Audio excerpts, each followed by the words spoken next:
Hello, আমি Payel and again back to my new mini blog. Payel's ব্লগে তোমাদের জানাই আরও একবার স্বাগত। তো আমি আগের ব্লগে বলেছিলাম যে আমাদের বাড়িতে একটা ওকেশন আছে, তো সেটা কি, তো চলো বলি। ইতিমধ্যে তোমরা অনেকেই জেনে গেছো, কমেন্টও করেছো।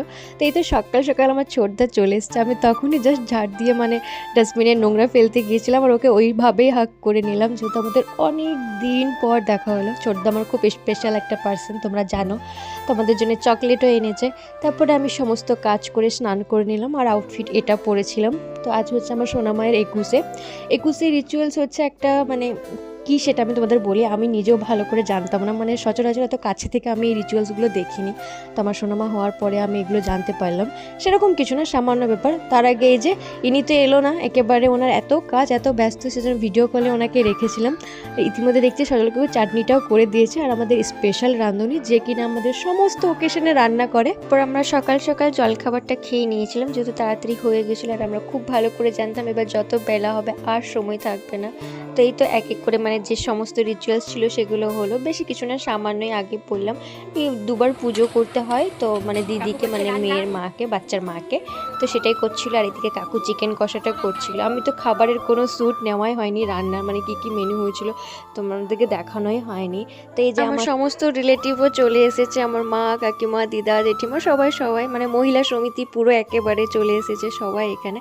সবাই হাই করছিল, হ্যালো করছিল, সবাই খুব আনন্দ করেছে। আর অনেকদিন পর সবাই একসাথে হয়েছে। তোমরা তো জানো সবাই একসাথে হলে কতখানি আনন্দ হয়। আর সবাই জানো তো আমার সোনামায়ের জন্য কত উপহার এনেছে, ওর কতগুলো ড্রেস হয়েছে জানো, অনেকগুলো। তোমাদেরকে আমি পরের ব্লগে দেখাবো। আর এই যে এই পায়ের জোড়াগুলো দেখছো, এগুলো দিয়েছে ও দাদু আর ঠাম্মি। ও দাদু ঠাম্মি ওই সুন্দর একটা ড্রেস দিয়েছে, রূপোর বালা দিয়েছে, একটা চেন দিয়েছে, আর এই পায়ের এই ঝুমঝুমিগুলো দিয়েছে, নুপুরগুলো আর কি। কি মিষ্টি লাগছিল যখন ওর পায়ে পরাচ্ছিলাম, ভীষণ সুন্দর লাগছিল।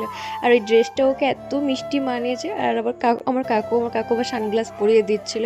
আর এই তো মা মেয়েকে কি মিষ্টি লাগছে। দিদিকেও নতুন কাপড় পরতে হয়, ওর বাড়ি থেকে এসেছিল, দিদি শ্বশুর বাড়ি থেকে। আর এই যে তিনজনে হ্যাপি ফ্যামিলি। তোমরা খুব ভালো থাকো, সুস্থ থাকো, সুন্দর থাকো। আর এই তো আমার সোনাটা আমি একবার কোলে নিলাম। ওকে আমি কতখানি যে ভালোবাসি তোমাদের কি বলবো। আমি ওকে বিশাল বিশাল ভালোবাসি, এত ভালোবাসা যে কোথায় ধরে রাখবো আমি জানি না। আর জীবন ওকে আমি খুব ভালোবাসবো। ও বড় হোক, ও জানবে যে ওর মাম্মা ওকে কতটা ভালোবাসে। ও সেকেন্ড মাদার আর কি। তোমাদেরকেও হাই হ্যালো করে দিল। তোমরা ওকে আশীর্বাদ দাও যাতে ও খুব ভালো মানুষ হয়, ও খুব ভালো থাকে, ও সুস্থ থাকে। তারপরেই তো আমার মামি বাড়ি চলে যাবে, যেহেতু মামিকে যেতে হবে, একটু কাজ আছে। তো সেই জন্য মামিকে হাগ করে দিলাম, টাটা বাই বাই করে দিলাম। আর খাবার খেয়ে নিয়েছিলাম ইতিমধ্যে, তখন সবার খাওয়া হয়েই গিয়েছিল, বাট আমার তো কাজ ছিল যে আমি শ্যুট নিতেই ভুলে গেছি। তারপর বিকেলে আবার কাকিমা চা করলো, সেজন্য সবাইকে চা দিই।